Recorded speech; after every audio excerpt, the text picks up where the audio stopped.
Hey, what's up guys? Oke guys, di video kali ini gue akan menceritakan seluruh cerita dari film Arctic Void yang dirilis pada tahun 2022. Film ini diawali dengan memperlihatkan dua orang reporter bernama Ray dan Alan yang baru saja keluar dari sebuah bandara di kota Svalbard, Norwegia. Rencananya mereka akan berangkat menuju sebuah dermaga bernama Longyearbyen untuk meliput tempat yang akan mereka kunjungi. Baru saja tiba di tempat itu, mereka menemukan masalah di mana mereka sama sekali tidak melihat adanya taksi yang melintas.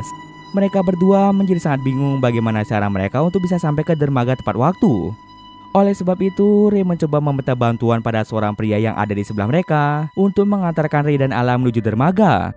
Kebetulan pria tersebut sedang menunggu temannya yang berprofesi sebagai supir taksi. Jadi pria itu mulai menyuruh Ray dan Alan untuk menunggu selama 5 menit sampai taksinya tiba di sana. Setelah 5 menit menunggu, pada akhirnya taksi pun tiba untuk menjemput mereka. Pria itu, Ray dan Alan langsung memasuki taksi dan segera berangkat menuju dermaga.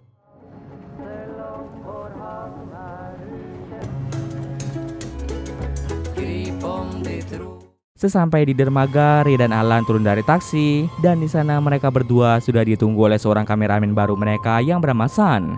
Tanpa berlama-lama lagi, Ray, Alan dan Sun segera memasuki kapal. Selain mereka bertiga, ada banyak orang dari berbagai negara yang datang ke tempat itu untuk melakukan liburan.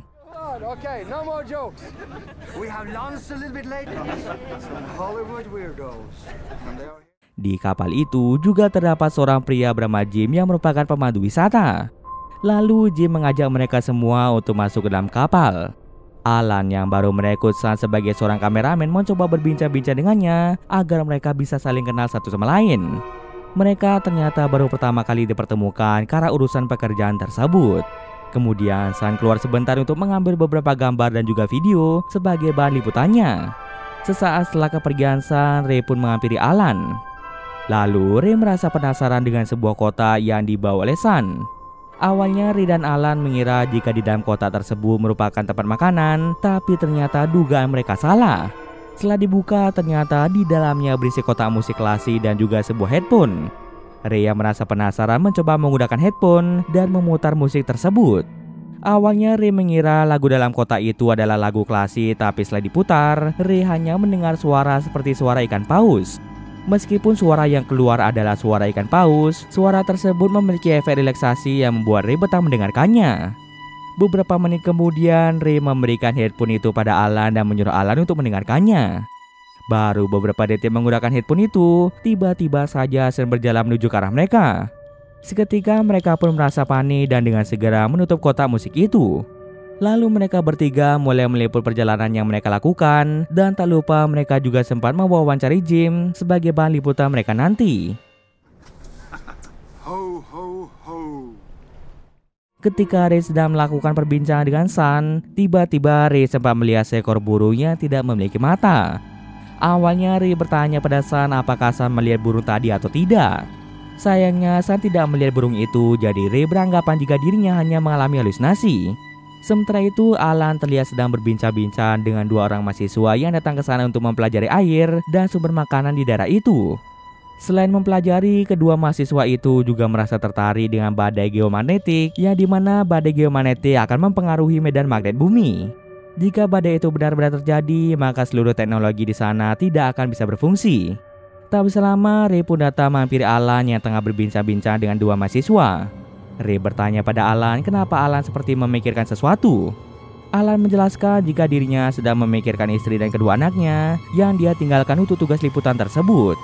Sebenarnya Alan tidak ingin pergi melakukan liputan ke daerah ini dikarenakan Alan yang merasa tidak enak meninggalkan istrinya yang sedang marah akibat berselisih dengan Alan.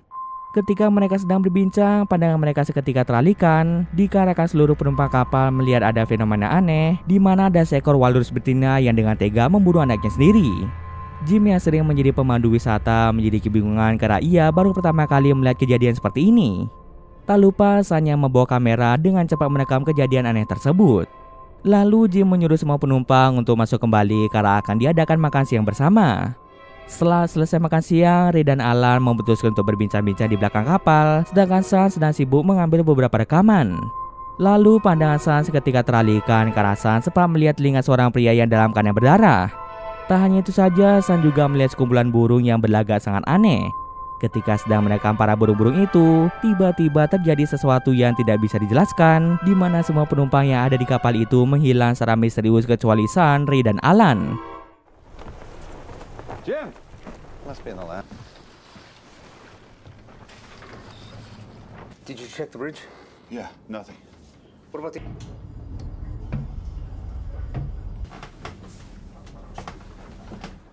Anehnya, tidak ada tanda-tanda maupun jejak kaki dari para penumpang. Semua barang-barang milik para penumpang pun tergeletak sana kemari. Awalnya Ray berpikir positif bahwa mungkin saja seluruh penumpang sudah turun di sebuah pulau. Tapi Alan memberitahu Ray bahwa itu tidaklah mungkin. Semua penumpang tidak akan membiarkan barang berharga mereka tergeletak begitu saja. Ray yang saat itu sedang panik mencoba meminta pertolongan melalui sebuah radio di kapal itu, namun tak ada satu orang pun yang menjawab panggilan Ray. Yes, this is Langerson. Mayday. We're drifting. We have no power. Tak bisa lama, Ray melihat ada sebuah kota terpencil dan kemungkinan para penumpang sudah turun di pulau tersebut. Oleh sebab itu, Ray, Alan, dan Sam bergegas pergi ke pulau tersebut. Beberapa menit lagi mereka akan tiba di pulau itu. Sebelum sampai ke pulau itu, Alan sempat melihat video dirinya yang sedang bersama dengan keluarganya. Dari sini dapat disimpulkan bahwa Alan sangat merindukan keluarganya. Tak hanya itu saja, Alan juga mengambil sebuah kamera milik seseorang yang tergeletak.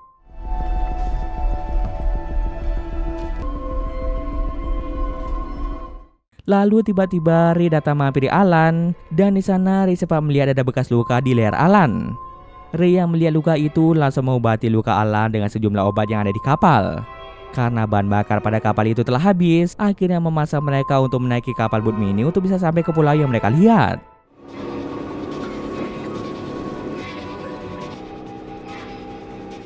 Sesampai di sana, mereka mencoba berkeliling di kota terpencil itu, namun anehnya tidak ada tanda-tanda kehidupan pada kota tersebut.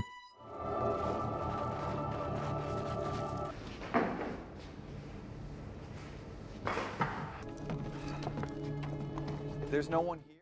Bahkan seluruh bangunan yang mereka datangi tidak ada yang dihuni oleh manusia maupun hewan. You know what, God? Show yourself to me, huh? Oh.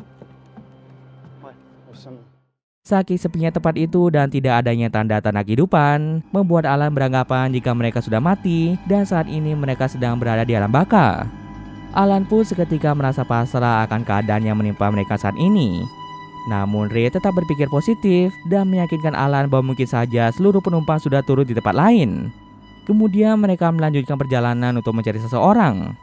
Di tengah perjalanan mereka sempat mendengar suara radio dan ketika dicek ternyata itu adalah suara TV yang rusak. Melihat posisi TV tersebut, mereka sangat yakin jika tempat ini pernah dihuni oleh manusia. Kemudian Alan terjatuh dan melihat kakinya yang ternyata terluka parah. Alan sendiri merasa bingung kenapa pada tubuhnya mulai muncul luka-luka parah. Karena Alan tak bisa berjalan lagi, Alan disuruh berdiam diri di dalam gedung itu, sementara Ray dan Sun akan pergi menelusuri setiap gedung yang ada untuk mencari seseorang.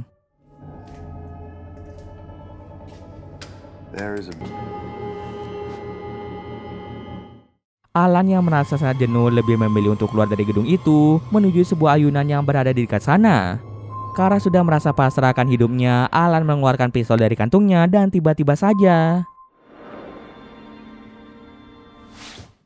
Alan sengaja menembakkan pistol flare mengarah ke langit sebagai bentuk rasa frustasinya atas apa yang telah terjadi padanya. Tembakan flare tersebut dilihat langsung oleh Ray yang dengan sigap menuju ke tempat Alan. Melihat Alan yang berdiam diri di luar, Ray pun segera membawa Alan menuju ke tempat yang hangat. Alan yang sudah merasa pasrah akan hidupnya mulai menyuruh Ray mengambilkannya minum-minuman keras untuk yang terakhir kalinya. Karena terlalu banyak minum membuat Alan pun mengalami mabuk berat dan pada akhirnya ia muntah-muntah di kamar mandi. Dalam kondisi yang lemas, Alan mengeluarkan kamera yang ia dapatkan tadi di kapal dan ternyata di dalam kamera itu terdapat sebuah rekaman yang memperlihatkan para remaja yang sedang berbincang-bincang satu sama lain. Namun anehnya, secara tiba-tiba saja para remaja itu menghilang secara misterius yang membuat kamera yang dibawa oleh mereka terjatuh ke lantai. Kamera milik para remaja itu yang masih dalam kondisi merekam memperlihatkan saatnya sedang membawa kamera. San terlihat sedang merekam detik-detik menghilangnya para remaja tersebut, seolah-olah dia tahu alasan mengapa semua orang di kapal menghilang secara tiba-tiba. Melihat rekaman tersebut, Alan sontak bertanya tentang siapa sebenarnya San, mengapa San seolah-olah tahu jika para remaja itu akan menghilang. San yang tak ingin menjawab pertanyaan itu malah mengeluarkan headphone dari kotak musik dan langsung memasangkan headphone tersebut ke telinga Alan. Mendengar suara seperti ikan paus membuat Alan pun menjadi rileks dan tanpa sadar ia ketiduran di sofa. Sementara itu memperlihatkan Ray yang sedang pergi menuju beberapa mobil untuk mengambil bensin sebagai bahan bakar untuk kapal mereka. Ray memiliki rencana untuk pergi ke daerah Longyearbyen yang akan memakan waktu pas setengah jam untuk bisa sampai ke daerah itu. Mereka tidak bisa berlama-lama di tempat itu mengingat persediaan makanan mereka sangat terbatas. Selain makanan mereka yang terbatas, Alan juga membutuhkan pertolongan medis, jadi mengharuskan mereka untuk segera pergi dari kota mati tersebut. Setelah selesai mencari bahan bakar, Ray kembali ke tempat Alan untuk mengecek keadaannya. Keadaan Alan semakin lama semakin memburu yang membuat dirinya kesulitan untuk bergerak. Alan kemudian menyuruh Ray untuk menonton rekaman pada kamera yang ia dapatkan di kapal. Dan ketika Ray menonton rekaman itu, Ray melihat San yang sedang berada di belakang para remaja itu dengan membawa kamera sambil merekam ke arah para remaja tersebut. San seolah-olah mengetahui penyebab hilangnya orang-orang di kapal. Melihat rekaman itu, Ray segera pergi mencari keberadaan dari San. Ray sempat mengajar San hingga membuatnya tidak bisa berkutik. Ini lantaran Ray kesal pada San yang bertingkah seolah-olah tidak mengetahui apapun. Ray bertanya pada San apa yang San sembunyikan dari mereka berdua. Ray menyuruh San untuk mengungkapkan apa yang telah terjadi pada orang-orang di kapal, kenapa mereka bisa menghilang secara tiba-tiba tanpa meninggalkan jejak. Lalu San pun memberitahu Ray bahwa dirinya kesulitan menjelaskan apa yang telah terjadi. Yang jelas ada sebuah company atau perusahaan yang mencoba bereksperimen mengenai suatu getaran mirip seperti dengung, di mana suara getaran tersebut akan mengganggu dan menyerang sistem saraf pada tubuh manusia, hingga menyebabkan manusia itu meninggal dengan tubuh mereka yang akan hancur seperti debu. Kemungkinan besar getaran itu berasal dari sebuah senjata getaran ultrasonik, dan saat ini perusahaan itu sedang menguji apakah senjata buatan mereka itu bisa memberikan efek mematikan atau tidak. San sendiri tidak mengetahui nama perusahaan yang memperkerjakan dirinya, dikarenakan pihak perusahaan itu memang sengaja merahasiakannya. San mengaku bahwa dirinya dibayar oleh perusahaan tersebut untuk menguji hasil eksperimen mereka. San dibayar dengan harga yang sangat mahal dan tentu hal tersebut membuat San merasa tertarik mengingat dirinya sangat membutuhkan uang. Perusahaan itu menyuruh San untuk mendokumentasikan semua kejadian yang terjadi di sekitarnya, apa efek yang dihasilkan oleh getaran tersebut. Tentu getaran itu tidak bisa didengar oleh manusia dan meskipun tidak bisa didengarkan, getaran itu bisa memberi efek besar pada tubuh manusia. Tapi San bersumpah jika ia tidak tahu kalau getaran itu mampu membunuh manusia tanpa meninggalkan jejak sedikit pun akibat tubuh mereka yang hancur seperti debu. Awalnya San mengira jika efek yang dirasakan orang ketika terpapar getaran itu hanyalah muntah-muntah saja, tapi ternyata efeknya sangatlah buruk. Ketika orang-orang itu menghilang, pandangan San seketika menjadi buram, dan hal itulah yang membuat San tidak tahu apa yang telah terjadi pada mereka. Alasan Ray, Alan, dan San selamat dari getaran tersebut karena mereka sempat mendengar kotak musik klasik yang berisikan suara seperti ikan paus. Kotak musik itu bisa dikatakan sebagai penangkal getaran mematikan tersebut, dan kotak itu diberikan oleh perusahaan itu untuk San agar San tidak tewas ketika getaran itu muncul. Agar penangkal itu benar-benar bekerja dengan baik, seseorang harus mendengarkan suara ikan paus itu selama beberapa menit. San dan Ray telah mendengarkan suara itu selama beberapa menit, sedangkan Alan hanya mendengarkan suara tersebut selama beberapa detik saja. Akibat Alan yang hanya mendengarkan suara itu selama beberapa detik, membuat Alan pun secara perlahan mulai terkena dampak dari efek getaran tersebut. Berbeda dengan orang-orang yang ada di kapal tadi. Mereka sama sekali tidak mendengar suara ikan paus itu, jadi mereka akan mati dengan tubuh mereka yang akan hancur seperti debu. Sekalinya getaran itu muncul, maka mereka tidak bisa menangkalnya lagi. San yang kasihan pada Alan telah berusaha mencoba menangkal efek getaran itu dengan cara memperdengarkan suara ikan paus itu ke Alan. Tapi sayangnya hal itu tidak berhasil menyembuhkan Alan. Lalu Ray pun bertanya bagaimana cara mereka agar bisa pergi dari tempat itu. San menjelaskan bahwa pihak perusahaan itu seharusnya menjemput mereka, tapi sayangnya alat komunikasi yang digunakan untuk menghubungi mereka lewat satelit radio tidak berfungsi sama sekali. Kini mereka pun hanya bisa pasrah menunggu datangnya bantuan. Kemudian Ray pun mengajak Alan untuk membersihkan luka-luka yang dialami Alan. Ray sama sekali tidak ingin kehilangan Alan yang telah menjadi rekan kerjanya sejak lama.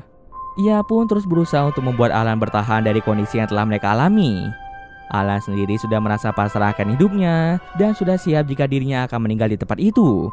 Alan meminta Ray untuk menyampaikan kata-kata terakhirnya pada anak dan istrinya, tapi Ray menolaknya begitu saja. Karena Ray menolaknya, Alan pun membuat sebuah video yang berisi ungkapan rasa sayang yang dimiliki Alan untuk keluarganya. And look, I know Alan meminta Ray untuk memberikan video itu pada keluarganya. Setelah itu, Ray pun pergi meninggalkan Alan. Di dermaga, Ray pun bertemu dengan Sun yang sedang mengecek mesin kapal boot. Beberapa saat kemudian, Sun menerima pesan bahwa saat ini pihak dari perusahaan itu akan tiba di sana untuk menjemput mereka. Mengetahui hal itu, Sun dan Ray pun segera mencari Alan dan membawanya ke gedung dekat dengan dermaga agar proses penyelamatan dapat lebih mudah dilakukan.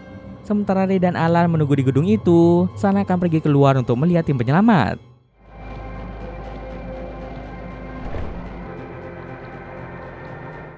Ketika sedang berada di dalam gedung itu, Ray menyadari bahwa Alan telah meninggal dunia.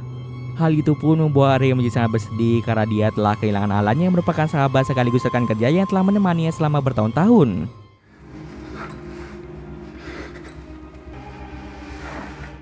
Tak bisa lama, terdengarlah suara tembakan dari luar gedung.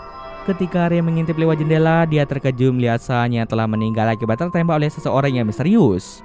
Lalu Ray menyadari bahwa perusahaan itu tidak mengirimkan tim penyelamat, melainkan mereka malah mengirim tim pembunuh untuk memusnahkan Sun, Ray, dan Alan. Hal ini terjadi dikarenakan mereka bertiga telah mengetahui eksperimen senjata rahasia itu, dan tentu saja perusahaan tersebut tidak ingin mereka membocorkan eksperimen itu pada pihak lain. Untuk berjaga-jaga, perusahaan itu pun dengan tega membunuh mereka bertiga agar kerahasiaan eksperimen itu tetap terjaga. Scene akhir memperlihatkan Ray yang terlihat sangat panik akibat kematian Sun. Lalu telepon yang ada di gedung itu mulai berderi yang mengindikasikan bahwa pihak perusahaan itu mengetahui keberadaan Ray yang tengah bersembunyi. Bisa kita pastikan bahwa Ray akan dibunuh oleh perusahaan tersebut dan cerita pun selesai. Oke, mungkin sekian dulu video kali ini. Jika ada salah, gue mohon maaf. Oke, see you next video guys.